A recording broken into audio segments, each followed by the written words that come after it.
Discuss करते हैं। ठीक है, तो ये हमारे पास एडिशन है कि एडिशन में कोई फर्क नहीं पड़ता, इसको डेरिवेट कर दो उसी रूल से, इसको डेरिवेट कर दो रूल से, बीच में प्लस माइनस जो भी है फाइनल रिजल्ट में आ रही है डेरिवेट होने के बाद वो पुट करता है।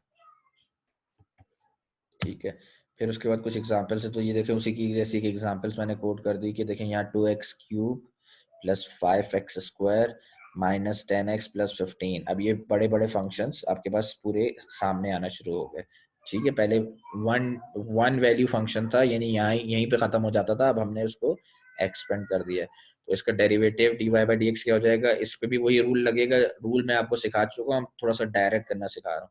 3 टू ज़ा 6x स्क्वायर, एक पावर कम हो गई, तो ये 6x स्क्वायर यहाँ से आ गया डेरिवेट होके, यहाँ से 5 टू ज़ा 10x, x रह जाएगा, एक पावर कम होगी, यहाँ माइनस 10, एक ही पावर थी वो एलिमिनेट हो जाएगी, एनी रियल नंबर की पावर 0 1 होता है तो लिखते नहीं है 1, तो माइनस 10 रह जाएगा।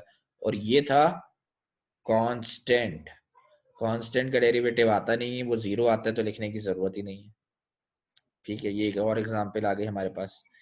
ठीक है, इस केस को डिस्कस कर लेते हैं। देखें इसका डेरिवेटिव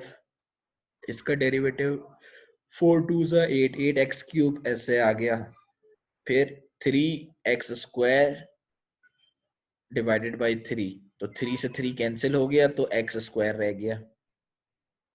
इस केस में वही हुआ था, पहले हमने क्या किया, 3 को ऊपर ले गए तो -3 हो गया, -3 से लाके जब इसको मल्टीप्लाई किया तो ये भी माइनस था और -3 के साथ भी माइनस था, माइनस माइनस ये प्लस हो गया। ठीक है, और 3 एज इट इज लिख दिया, जो पावर में -3 था वो 3, और उसके साथ जो माइनस थी वो माइनस माइनस ये प्लस हो गया, तो ये प्लस का 3 हो गया। अब 3 की पावर -3 में से -1 और माइनस किया तो -3 -1 -4, x की पावर -4 ऊपर आ गया। ठीक है, ये देखें x की पावर -4 ऊपर आ गया, इसको मैं, और प्लस 15 कांस्टेंट है, इसका डेरिवेटिव 0 होगा, लिखने की जरूरत नहीं है इसको। फर्दर अगर आप लिखना चाहें और ज्यादा तो x की पावर -4 को आप 3 अपॉन x की पावर 4 भी लिख सकते हैं इसको, यानी कि डिनोमिनेटर में ले जाके भी फर्दर एक स्टेप और अगर करना चाहें तो कर सकते हैं। अब हमारे पास इंपॉर्टेंट रूल आया है, जहां हमारे पास दो फंक्शंस यानी कि 3 एडिशन की फॉर्म में नहीं होंगे, 3x स्क्वायर या x क्यूब या 2x स्क्वायर या x क्यूब, दो अलग अलग वैल्यूज हमारे पास जो है वो मल्टीप्लीकेशन की फॉर्म में होंगे, दो अलग अलग फंक्शन एडिशन की जगह, तो फिर हमारे पास मल्टीप्लीकेशन रूल है। मल्टीप्लीकेशन रूल क्या कहता है, हमारे क्या बताता है कि किसी एक वैल्यू को हम कहेंगे u, किसी दूसरे वैल्यू को हम कह देंगे v। दो फंक्शन है जो आपस में मल्टीप्लाई हो रहे हैं, पहले ऐड हो रहे थे अब मल्टीप्लाई हो रहे हैं, तो एक पूरे फंक्शन को कह देंगे u, दूसरे पूरे फंक्शन को कह देंगे v। इसका मतलब है u multiply by v, function इस फॉर्म में है। तो जब हमारे पास u मल्टीप्लाई बाई v की फॉर्म में फाई फंक्शन होगा तो हम इसके लिए एक रूल आइडेंटिफाई कर लेते हैं, वो क्या है, पहले u का डेरिवेटिव ले लो, लिख दो, और v को एज इट इज लिख दो, जो भी v फंक्शन था उसकी वैल्यू थी वो एज इट इज लिख दो, u का डेरिवेटिव लेके लिख दो और v एज इट इज लिख दो, प्लस अगली दफा उल्टा करेंगे, अगली दफा u एज इट इज लिख दो और v का डेरिवेटिव लिख लो, बीच में प्लस का साइन लगा दो, ये आपके पास रिजल्टेंट आंसर है। दोबारा बता रहा हूँ, जब u इंटू वी का आपके पास फंक्शन मल्टीप्लीकेशन की फॉर्म में है आपके पास, तो आप क्या करेंगे, पहले वाले का डेरिवेटिव ले लो, दूसरे को एज इट इज लिख दो, ठीक है, मल्टीप्लाई फॉर्म में, फिर प्लस का साइन लगा दो, फिर पहले वाले का डेरिवेटिव ले चुके हो, अब पहले वाले को एज इट इज लिख दो और मल्टीप्लाई बाय दूसरे वाले का डेरिवेटिव मल्टीप्लाई में साथ लिख दो। तो इस तरह से आपके पास प्रोडक्ट रूल डेरिवेटिव का होता है। फॉर एग्जाम्पल देखें, ये एक पूरा फंक्शन था 3x की power 4 minus 10x square plus 5x, ये पूरा एक फंक्शन है, ये एक दूसरा फंक्शन है। या तो मैं अपना टाइम वेस्ट करूं इसको जो है एक फंक्शन बनाने में, एक फंक्शन बनाने में क्या करूंगा कि मैं, देखिए मैं आपको समझाता हूँ, तो मुझे वो टाइम को सेव करने के लिए मैंने प्रोडक्ट रूल डिस्कस कर दिया, वरना मुझे क्या करना पड़ता, वरना मुझे ये करना पड़ता, देखें कि मैं यहाँ से पहले इस 3 को मल्टीप्लाई करता इससे, फिर इसी वैल्यू को मल्टीप्लाई करता इससे दूसरे वाले से, फिर इसको मल्टीप्लाई करता इस वाले से तीसरे वाले से, फिर यही काम 10 से तीनों को मल्टीप्लाई कराता इससे, फिर इससे, फिर इससे, फिर 5 को मल्टीप्लाई कराता तीनों से, इससे, इससे और इससे। तो फाइनली मेरे पास एक बहुत बड़ी जो है वैल्यू आती रिजल्ट में। उस रिजल्ट को मैं क्या करता, पहले फंक्शन, एक लंबा सा फंक्शन बना लेता, फिर उसका डेरिवेटिव ले लेता। ठीक है, इसमें मेरा टाइम वेस्ट हो रहा है। ठीक है, सिंप्लीफिकेशन का एक तरीका ये है कि पूरा एक अलग अलग दो फंक्शन को मल्टीप्लाई के फॉर्म में कन्वर्ट हुए हुए एक लंबा सा एक फंक्शन बना लिया और उसके बाद उन पर डेरिवेटिव का रूल लगा दिया, तो u इंटू वी का फॉर्मूला लगाने की जरूरत नहीं पड़ेगी। लेकिन अगर मुझे फौरन उनका चेंज देखना है और मैं इतना ज़्यादा कैलकुलेशंस को लेंदी नहीं करना चाह रहा, तो मैं क्या करूँगा, इस पूरे को किसी एक को u मान लूंगा, किसी दूसरे को, तो पहला अल्फाबेटिकल ऑर्डर में पहले u आता है फिर v आता है, तो जो भी फंक्शन में पहले लिखा उसको u मान लें, दूसरे वाले को v मान लें। और रूल आपको पता है, u का derivative v as it is plus v u as it is v का डेरिवेटिव।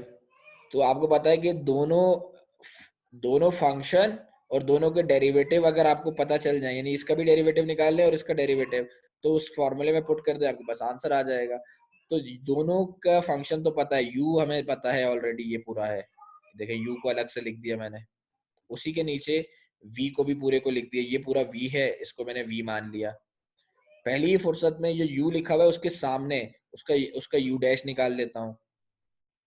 तो 4 3 इज 12x की पावर 3, ये देखो 12x की power 3 minus 10 2 20 minus 20x plus 5, ये इसका डेरिवेटिव निकाल लिया, इसका भी डेरिवेटिव निकाल लिया, क्योंकि फॉर्मूले में u भी चाहिए, v भी चाहिए, u डैश भी चाहिए, v डैश भी।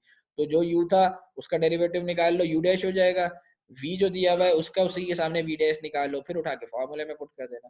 तो v डैश क्या होगा, यानी कि v का डेरिवेटिव 3 2 6 x स्क्वायर प्लस 3 और ये कांस्टेंट है 0, तो 6x स्क्वायर प्लस 3 दोनों आगे।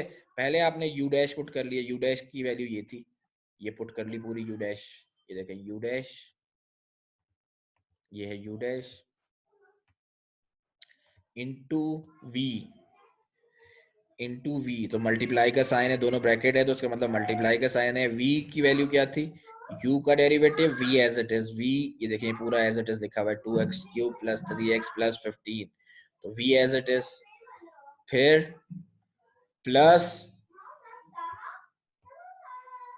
प्लस जो है, तो u डैश v प्लस ये आपके पास उसके बाद u एज इट इज हो जाएगा, पहले u का डैश लिया और v को एज इट इज रखा, अगली दफा u एज इट इज होगा v का डैश, तो u एज इट इज ये लिखा हुआ पूरा 3x की power 4 minus 10x square plus 5x, ये उठा के यहाँ लिख दिया u एज इट इज,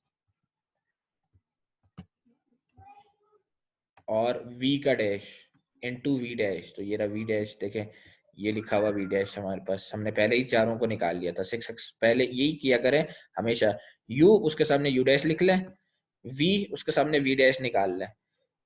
ठीक है, इन चारों को हाईलाइट कर लें बॉक्स बना के, तो आपके पास चारों मौजूद है। अब बॉक्सेस के फॉर्म में लिखे हुए होंगे तो उठा के यहाँ बस फॉर्मूला याद है, u डैश v और प्लस u v डैश लाके उसमें पुट कर दें, put the value get, result आ जाएगा खाली। ठीक है, तो u dash v plus u v dash, clear है। उसके बाद हम जो है वो आगे चलते हैं इनको क्लियर करके। तो इस तरह से हम u इंटू वी टाइप के अगर क्वेश्चंस होंगे उनको भी सॉल्व कर सकते हैं by using the derivative rules, u into v rule. आगे चल के हमारे पास डिवाइड वाले भी आएंगे। डिवाइड वाले रूल को हम कहते हैं क्वोशंट रूल। एक फंक्शन ऊपर दिया हुआ है, डिवाइडेड बाय अनदर फंक्शन दिया हुआ है, ठीक है।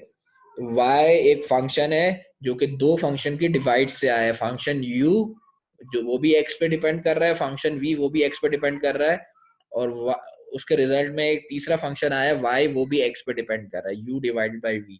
जैसे u इंटू वी था, अब u डिवाइडेड बाय v।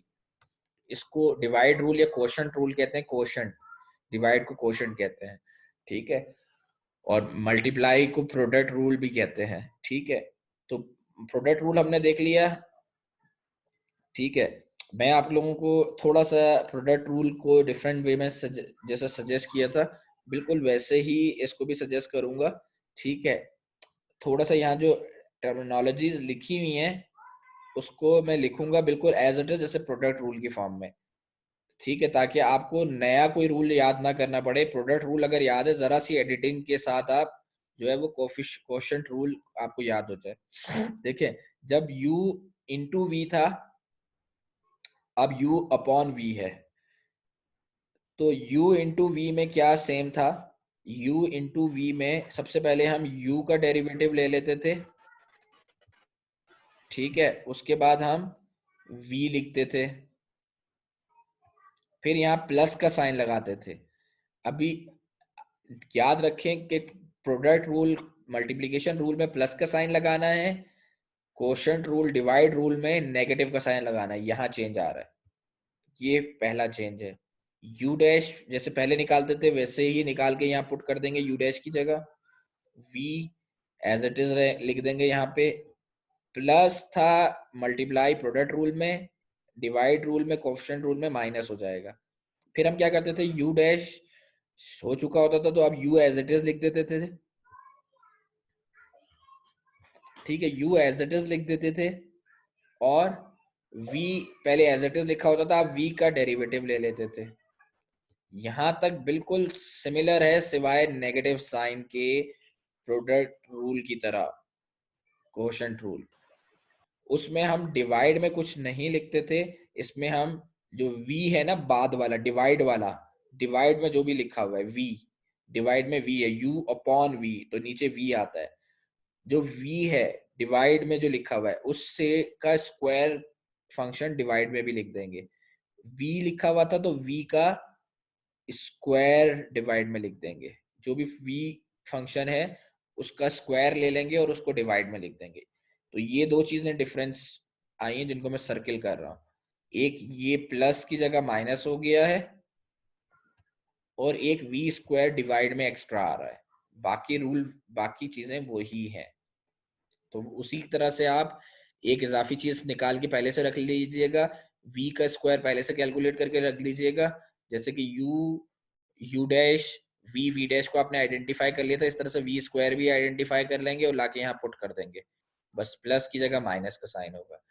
देखें, v को पहले लिखूं या u डैश को बाद में लिखूं, इससे कोई फर्क नहीं पड़ता, लेकिन क्योंकि मैंने रूल आपको जब प्रोडक्ट सिखाया था उसमें u को पहले लिखा था, तो बार बार याद करने में भूले नहीं, इसलिए मैंने इस वाले फॉर्मूले को अभी आपको हाईलाइट किया है। आपने ये वाला फॉर्मूला रिप्रेजेंट करना है, ऊपर जो है वो सेम फॉर्मूला लिखा हुआ है, लेकिन आप कंफ्यूज कैसे हो जाएंगे, पहले v लिख दिया मैंने यहाँ पे, बाद में u डैश लिख दिया, आप कहेंगे सर ये तो हम तो इसी तरह से याद करेंगे, ठीक है। तो मैं आपको इसको एडिट करके भी दिखा सकता हूँ कि इसको हम एक ही बात है, 2 × 3 लिखूं या 3 × 2 लिखूं, एक ही बात है। तो इसको उसी पैटर्न पे याद रखें, जैसे कि कोफिशिएंट पहले u बार है, पहले ये लिख दें, कोई बात नहीं है, मैंने बाद में लिख दिया, आप पहले लिख दें u बार इंटू वी, यानी कि 3 × 2 लिखूं या 2 × 3, आंसर क्या आना है, 3 × 2 = 6। तो u डैश को आप पहले रख लें यहाँ पे, उसके बाद v लिख लें, फिर आपके पुराने फॉर्मूले में पहले क्या था, उसके बाद u एज इट इज, तो देखो यहाँ वो वाली फॉर्म वैसे ही लिखी हुई, u एज इट इज और v का डेरिवेटिव, तो v का डेरिवेटिव, ये पोर्शन सेम है, यहाँ पे मैंने थोड़ा सा आगे पीछे कर दिया, तो आप u डैश को पहले लिख दीजिएगा, उससे कोई फर्क नहीं पड़ता। 2 मल्टीप्लाई, वही वाली बात बता रहा हूँ, 2 को पहले लिखूं मल्टीप्लीकेशन में या 3 से, या 3 को पहले लिखूं मल्टीप्लीकेशन में 2 से, मल्टीप्लाई होके 2 × 3 = 6 ही आ रहा है, या 3 × 2 = 6 ही आना है, ठीक है, तो मैंने इसलिए नीचे हाईलाइट कर दिया ताकि आपको दो दो अलग फॉर्मूले याद ना करने पड़े। पहले जैसे करते थे u डैश और v, फिर u as it is v dash, उस फॉर्मूले में प्लस लगा देते, इसमें माइनस लगाएंगे, ये चेंज है। और उसमें डिवाइड में, क्योंकि डिवाइड का फॉर्मूला तो डिवाइड में कुछ आता नहीं था, इसमें डिवाइड का फॉर्मूला है तो डिवाइडेड में जो यहाँ बाद में लिखा हुआ है v, उसका यानी, या ऐसे याद रख लें कि जो डिवाइड में लिखा हुआ है v फंक्शन में, उस फंक्शन का स्क्वायर नीचे डिवाइड में आ जाएगा। ठीक है, तो ये इजीएस्ट वे है फॉर्मूले को मेमोराइज करने का, कि दो फॉर्मूलों की नहीं याद करने, एक फॉर्मूला याद होगा, दूसरा ऑटोमेटिक आपको आता होगा। ठीक है, तो अब अगर हमारे पास फंक्शन इस तरह से हो जिनमें u डिवाइड की फॉर्म में आ रहे हो, तो उनको किस तरह से सॉल्व करेंगे, देखें आसान सा तरीका। वही पहले u लिख दिया सामने, ऊपर वाले को कह रहा हूँ u, नीचे वाले को कह रहा हूँ v।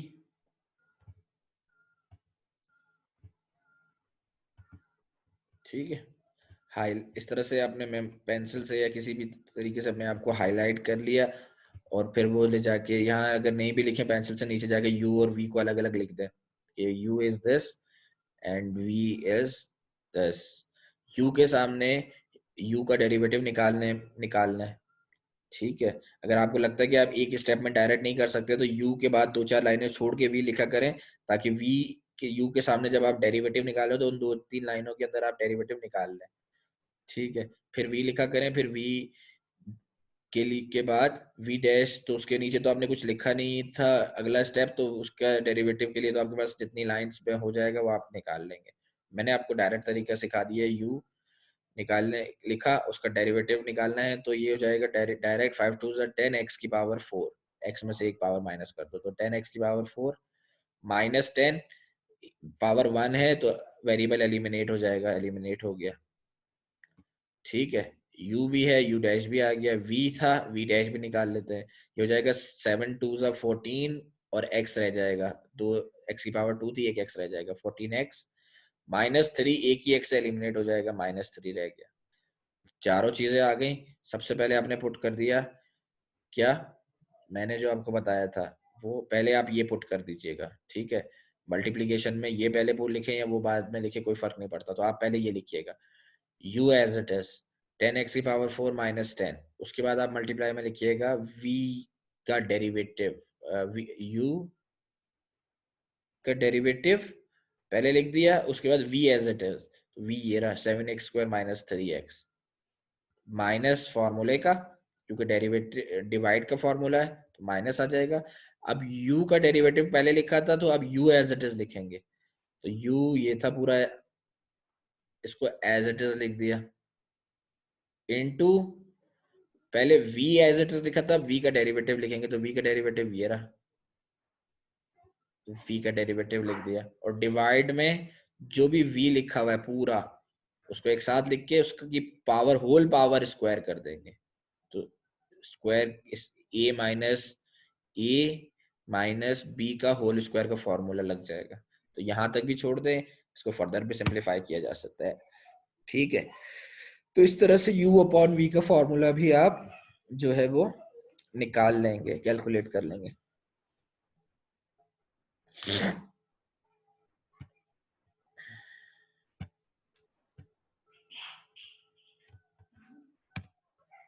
ठीक है, अब कंप्यूट द फर्स्ट डेरिवेटिव।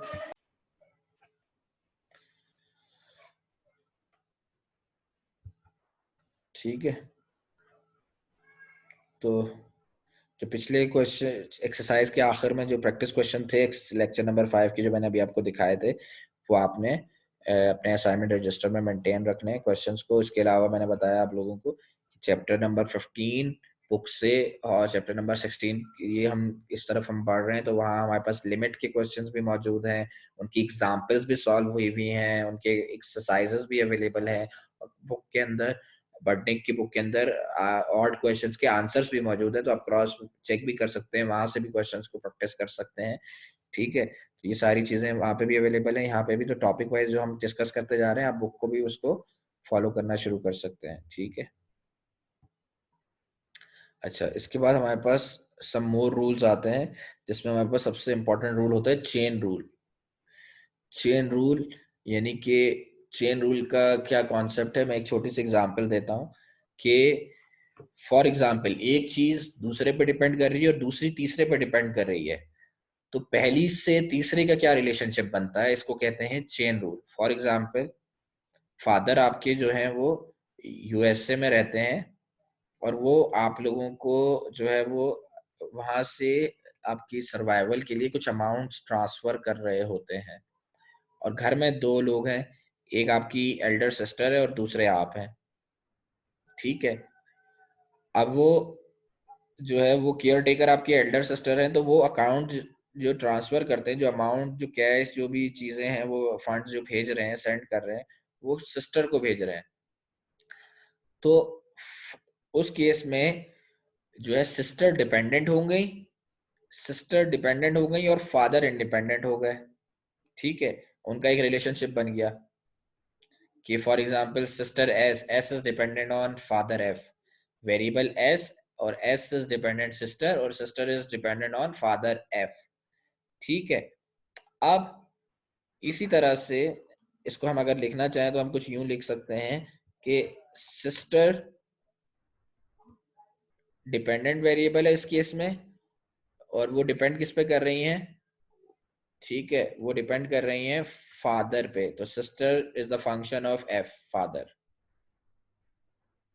ठीक है, और जो भी उनका फंक्शन बनता है, ठीक है, वो यहाँ पे हम लिख देंगे कि भाई इतन जो है वो ये रिलेशन है। ठीक है, तो यहाँ पे राइट हैंड साइड पे जो वेरिएबल आ रहा होगा वो फादर का रिलेशन वेरिएबल आ रहा होगा। ठीक है, because sister is actually dependent on father, तो वो अब वो 30F आ रहा है, 300F आ रहा है, जो भी आ रहा है, ठीक है, what ever it is, plus कोई कांस्टेंट वैल्यूज पहले से उनके पास मौजूद हैं, कुछ पहले से फिक्स जो है वो सेविंग्स मौजूद है, कुछ भी इस तरह से रिलेशन आ सकता है। मैं सिर्फ एक एग्जांपल के तौर पे कोट कर रहा हूँ, इंपॉर्टेंट समझाना ये था, ये ये हिस्सा कि सिस्टर जो है वो किस पर डिपेंड कर रही है, फादर के ऊपर। ठीक है, अब वहां से फंड्स आ गए फादर की तरफ से, वो सिस्टर के पास आ गए, उसमें से आपको भी कुछ जरूरत पड़ रही है, तो आप किसके पास जाएंगे, आप जाएंगे सिस्टर के पास। तो आपकी केस में, इस केस में, ये दूसरा केस है, इस केस में आप जो है अपनी सिस्टर पे डिपेंडेंट है, तो आप क्या है, brother, brother brother is dependent on sister, जो भी सिस्टर के पास फंड्स आए उस पर डिपेंड कर रहा है। ठीक है, इनका आपस में रिलेशन है ब्रदर का सिस्टर से, तो यहाँ कुछ इस तरह से कोई वैल्यू आ रही होगी। फॉर एग्जांपल, ये मैंने एग्जांपल के तौर पर एग्जैक्ट वैल्यूज नहीं, कुछ भी उल्टा सीधा लिख दिया, लेकिन अंडरस्टैंडिंग डेवलप करने के लिए कि सिस्टर की डिपेंड कर रही है फादर के ऊपर, इसलिए राइट हैंड साइड पे वेरिएबल फादर लिखा है, ये एफ। ठीक है, फिर कुछ कांस्टेंट वैल्यू शो कर दी, ब्रदर डिपेंड कर रहा है फॉर एग्जांपल सिस्टर के ऊपर।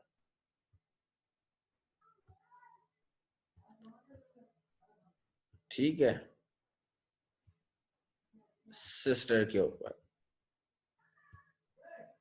ठीक है, और प्लस में फॉर एग्जांपल कर देता हूँ।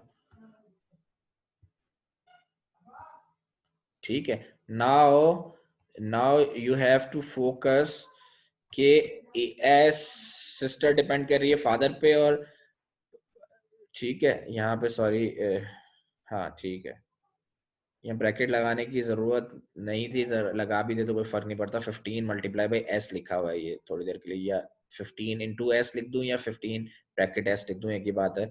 अगर यहाँ, ठीक है, यहाँ ब्रैकेट का मतलब मल्टीप्लाई नहीं होता, ये function of S, brother is the function of S, इसका मतलब चलो मैं यहाँ से एलिमिनेट कर दूं ताकि आप ये मिस कंफ्यूज ना हो चीजों से। ठीक है, यहाँ मल्टीप्लाई हो रहा है और यहाँ मल्टीप्लाई का कॉन्सेप्ट नहीं है, ये बता रहा है कि brother is the function of S. ठीक है, सो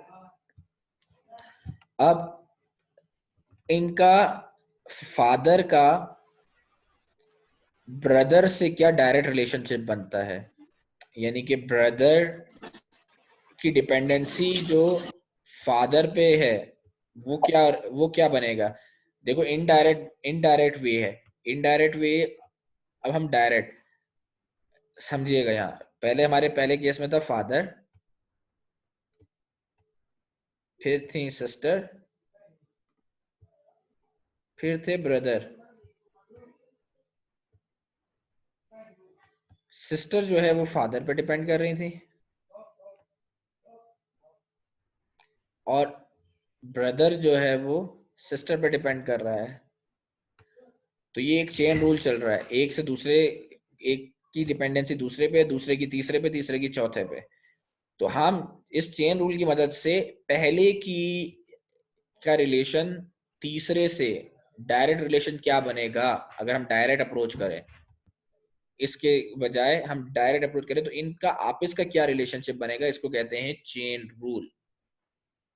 जो हमारा ये चेन में इफेक्ट पड़ रहे हैं उसका डायरेक्ट पहले का आखिरी से क्या रिलेशन होगा, बीच में जितने भी चेन्स आ रही हैं, दो एक आ रही है, दो आ रही है, तीन आ रही है, पहले का आखिर से फाइनल रिजल्ट आइडेंटिफाई करने का नाम है चेन रूल।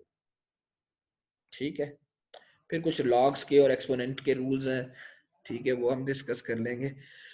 तो हम जो है वो इस तरह से आगे हम फर्दर अपने आप को चीज़ों की तरफ लेके जाएंगे, और जो है वो इन सारी चीज़ों को अंडरस्टैंड करेंगे। ठीक है, ताकि हमें जो है फर्दर डेरिवेटिव्स के कॉन्सेप्ट्स क्लियर हो जाएं।